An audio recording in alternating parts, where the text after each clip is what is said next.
మాజీ MLA Pinnelli రామకృష్ణారెడ్డికి bail మంజూరైన నేపథ్యంలో నెల్లూరు సెంట్రల్ జైలు దగ్గర హైటెన్షన్ వాతావరణం కనిపిస్తోంది. అక్కడ భారీగా పోలీసులు మోహరించున్నారు. పిన్నెల్లి రామకృష్ణారెడ్డిపై పీడీ యాక్ట్ పెట్టే అవకాశం ఉన్నట్టుగా తెలుస్తోంది. ఆయనపై ఇప్పటికే పలు ఎఫ్ఐఆర్లు ఉన్న నేపథ్యంలో పిన్నెల్లి రామకృష్ణారెడ్డిపై పీడీ యాక్ట్ పెట్టాలి అని ఆంధ్రప్రదేశ్ ప్రభుత్వం భావిస్తున్నట్టుగా తెలుస్తోంది. అందుకే ఆయన బయటకు వచ్చే సమయంలోనే ఆయన్ను మరోసారి అరెస్ట్ చేయాలని పోలీసులు భావిస్తున్నట్టుగా తెలుస్తోంది. పిన్నెల్లికి ఏపీ హైకోర్టులో బెయిల్ మంజూరైంది. పిన్నెల్లి రామకృష్ణారెడ్డిపై కొన్ని కేసులున్నాయి. ఎన్నికల సమయంలో పోలింగ్ రోజు ఈవీఎంను ధ్వంసం చేసిన కేసుతో పాటు జరిగిన అల్లర్లకు సంబంధించి కూడా పిన్నెల్లి రామకృష్ణారెడ్డిపై కొన్ని కేసులు ఉన్నాయి. ఈ నేపథ్యంలో పిన్నెల్లి రామకృష్ణారెడ్డిని అరెస్ట్ చేశారు. నెల్లూరు సెంట్రల్ జైల్లో అండర్ ట్రయల్ ఖైదీగా పిన్నెల్లి రామకృష్ణారెడ్డి ఉన్నారు. గతంలో పిన్నెల్లి రామకృష్ణారెడ్డిని జగన్ కూడా అక్కడికి వెళ్ళి పరామర్శించి వచ్చారు. పలు దఫాలుగా ఆయన బెయిల్ కోసం ప్రయత్నాలు చేసుకుంటూనే ఉన్నారు. గతంలో 1-2 సార్లు బెయిల్ని తిరస్కరించింది కూడా హైకోర్టు. ఇప్పుడు హైకోర్టులో బెయిల్ మంజూరు కావడంతో పిన్నెల్లి రామకృష్ణారెడ్డి బయటకు వచ్చే అవకాశం ఉంది.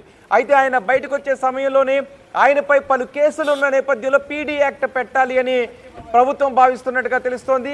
సెంట్రల్ జైలు దగ్గరకు వైసీపీ నేతలు కార్యకర్తలు కూడా భారీగా వచ్చే అవకాశం ఉండడంతో పోలీసు బలగాలు కూడా అక్కడ మోహరించున్నాయి. బెయిల్పై బయటకు రాగానే పిన్నెల్లిపై పీడీ యాక్ట్ పెట్టే అవకాశం ఉంది అని తెలుస్తోంది. జైలు పరిసర ప్రాంతాల్లో భారీ బందోబస్తును ఏర్పాటు చేశారు. జైలు దగ్గర నుంచి మనం లైవ్లో దృశ్యాలు చూస్తూ ఉన్నాం. నెల్లూరులోని లాడ్జిల్లో పోలీసులు ఇప్పటికే సోదాలు చేసినట్టుగా కూడా తెలుస్తోంది. మే 13న పోలింగ్ జరిగిన రోజు మాచర్లలో అక్కడ గట్టిగా అల్లర్లు జరిగాయి. పిన్నెల్లి రామకృష్ణారెడ్డి కూడా రెచ్చిపోయారు అంటూ టీడీపీ నేతలు ఆరోపించారు. ఈవీఎంను ధ్వంసం చేస్తున్న సమయంలో అక్కడ సీసీ కెమెరాల దృశ్యాలు రికార్డ్ అయ్యాయి. ఆ తర్వాత పోలీసులు పిన్నెల్లిని అరెస్ట్ చేశారు. పిన్నెల్లి ఆ కేసులో బెయిల్ కూడా తెచ్చుకున్నారు. అయితే పిన్నెల్లిపై మరికొన్ని సెక్షన్ల కింద కూడా కేసులు నమోదు చేశారు. అల్లర్లకు కారణం ఈవీఎంని ధ్వంసం చేయడంతో పాటు అక్కడ జరిగిన అల్లర్లకు కారణం పిన్నెల్లి రామకృష్ణారెడ్డి అంటూ పలు కేసులు కూడా పెట్టారు. పిన్నెల్లి రామకృష్ణారెడ్డి పోలీసులపై కూడా దురుసుగా ప్రవర్తించారు అంటూ కేసులు పెట్టారు. ఈ కేసుల్లో A1గా పిన్నెల్లి రామకృష్ణారెడ్డి ఉన్నారు. మరికొంతమందిని కూడా ఇందులో నిందితులుగా చేర్చారు. మే 14వ తారీఖున పిన్నెల్లి ఆయన తమ్ముడు వెంకటరామరెడ్డి అనుచరులతో కలిసి అక్కడ కారంపూర్లో అలజడిని సృష్టించారు అనే ఫిర్యాదులు కూడా ఉన్నాయి. రౌడీ మూకలతో టీడీపీ కార్యాలయంపై దాడి చేశారు అంటూ కూడా ఆరోపణలు ఉన్నాయి. ఈ నేపథ్యంలో పలు సెక్షన్ల కింద కేసులు నమోదు చేశారు. ప్రస్తుతం పిన్నెల్లి రామకృష్ణారెడ్డి నెల్లూరు సెంట్రల్ జైల్లోనే ఉన్నారు. ఆయనకు హైకోర్టు బెయిల్ మంజూరు చేయడంతో ఆయన బయటకు రాబోతున్నారు మరికొద్దిసేపట్లో. అయితే ఆయన బయటకు వచ్చే సమయంలో మరో కేసులో పిన్నెల్లి రామకృష్ణారెడ్డిని పోలీసులు అరెస్ట్ చేసే అవకాశం ఉన్నట్టుగా తెలుస్తుంది. మా ప్రతినిధి గయాజ్ మనకు అందుబాటులో ఉన్నారు. గయాజ్, పిన్నెల్లికి బెయిల్ వచ్చిన నేపథ్యంలో పోలీసులు మరికొన్ని కేసులు పిన్నెల్లి రామకృష్ణారెడ్డిపై పెట్టి అరెస్ట్ చేసే అవకాశం ఉంది. పీడీ యాక్ట్ కూడా పిన్నెల్లిపై పెట్టే అవకాశం ఉంది అని తెలుస్తుంది. ఇప్పటికే పలు ఎఫ్ఐఆర్లు ఉన్న నేపథ్యంలో పీడీ యాక్ట్ పెట్టడానికి అవకాశం ఉంటుంది అని చెప్తున్నారు. సో ఏం జరుగుతుంది? పోలీసుల యాక్షన్ ప్లాన్ ఏంటి? రోహిత్, నెల్లూరు సెంట్రల్ జైలు వద్ద ఇప్పటికే పోలీసులు భారీగా మోహరించడం జరిగింది. అయితే ఈ రోజు మాజీ ఎమ్మెల్యే పిన్నెల్లి రామకృష్ణారెడ్డి విడుదలవుతారన్న ప్రచారం అయితే ఆయనకు బెయిల్ కూడా వచ్చేసినట్లు తెలుస్తుంది. అయితే రామకృష్ణారెడ్డి బెయిల్ మీద వచ్చిన వెంటనే పీడీ యాక్ట్ మీద వేరే కేసు మీద అతన్ని అరెస్ట్ చేసే అవకాశాలు ఉన్నట్లు కూడా సమాచారం అందుతుంది. అయితే ఇప్పటికే నెల్లూరు సెంట్రల్ జైలు వద్ద భారీ ఎత్తున పోలీసులు రావడం జరిగింది. అయితే నెల్లూరు సెంట్రల్ జైలు ఇట్లు జాతీయ రహదారి, అదేవిధంగా ఇట్లా పొదలకూరు రోడ్డు ప్రాంతం మధ్యలో ఉంటుంది. అయితే జాతీయ రహదారి నుంచి సెంట్రల్ జైలుకి వెళ్లే ప్రాంతము, అదేవిధంగా పొదలకూరు రోడ్ల నుంచి సెంట్రల్ జైలుకి వెళ్లే ప్రాంతాలు మొత్తం పోలీసులు మోహరించడం జరిగింది.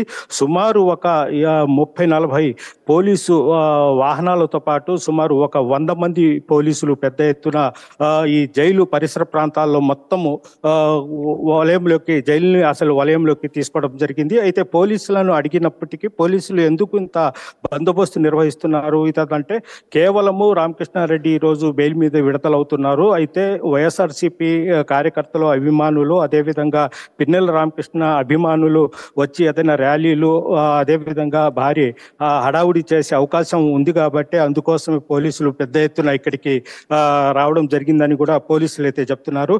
అయితే మాత్రము కొంతమంది సీనియర్ నాయకులు మాత్రము చెప్పడం ఏంటంటే కొద్దిసేపు అయితే బెయిల్ మీద రామకృష్ణారెడ్డి జైలు నుంచి వచ్చిన వెంటనే అతన్ని వేరే కేసులో అరెస్ట్ చేసే అవకాశాలు ఉన్నాయి, అందుకే పోలీసులు హడావుడి చేస్తున్నారన్న ఇదైతే మనకు స్పష్టంగా తెలుస్తుంది. కేసులు ఉన్నాయి, పీడీ యాక్ట్ పెట్టే అవకాశం ఉందని తెలుస్తుంది. పీడీ యాక్ట్ అట్రాక్ట్ అవడానికి ఏమన్నా అవకాశాలు ఉన్నాయా?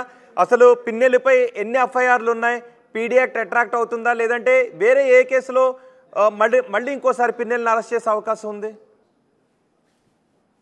సచిన్, రోహిత్, ప్రధానంగా గుంటూరు జిల్లాలోని రాండచంతల కాలువ గేట్ వద్ద టీడీపీ అంటే ఎన్నికల సమయంలో టీడీపీ అక్కడ ఒక ఏజెంట్ మీద దాడి చేయడం జరిగింది. ఆ కేసులో 307 పోలీసులు అప్పుడు నమోదు చేయడం జరిగింది. అదేవిధంగా కారంపూడి సిఐ నారాయణ స్వామి మీద కూడా దాడి చేశాడని అప్పట్లో 307 కేసు కూడా నమోదు చేయడం జరిగింది. అయితే ఈ ఈవీఎంలు ధ్వంసం చేసిన కేసు, అదేవిధంగా మహిళ మీద దాడి చేసిన కేసు విషయంలో మాత్రం అతనికి బెయిల్ రాలేదు. ఆ కేసులు ఇప్పుడు బెయిల్ వచ్చింది. అయితే అతని మీద సుమారు ఒక 3-4 అంటే ఈ ఎన్నికల సమయంలోనే ఒక 307 కేసులు ఉన్నాయి. అయితే అదేవిధంగా కొన్ని అతని మీద రౌడీ షీట్ తెచ్చే కేసులు కూడా ఉన్నాయి. దానికోసమే పీడీ యాక్ట్ పెడుతున్నట్లు కూడా పోలీసులు అయితే చెప్తున్నారు. అయితే దీని మీద చూసుకుంటే పోలీసులు మొత్తం మీద ఇతని మీద పీడీ యాక్ట్ పెట్టే అవకాశాలు అయితే ఉన్నాయని కూడా స్పష్టమైతే తెలుస్తుంది. ఎవరు ఆ జైలు ఆవరణ దగ్గరికి ఎవరైనా వైసీపీ శ్రేణులు వచ్చారా?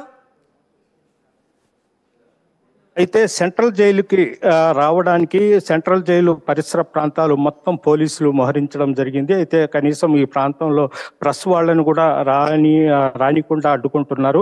అయితే ఇంకా వైఎస్ఆర్సీపీ కార్యకర్తలు కానీ అదేవిధంగా రామకృష్ణారెడ్డికి చెందిన అనుచరులు కానీ ఎవరు అసలు ఇటువైపు రానికుండా కట్టుదిట్టమైన చర్యలు చేపట్టడం జరిగింది.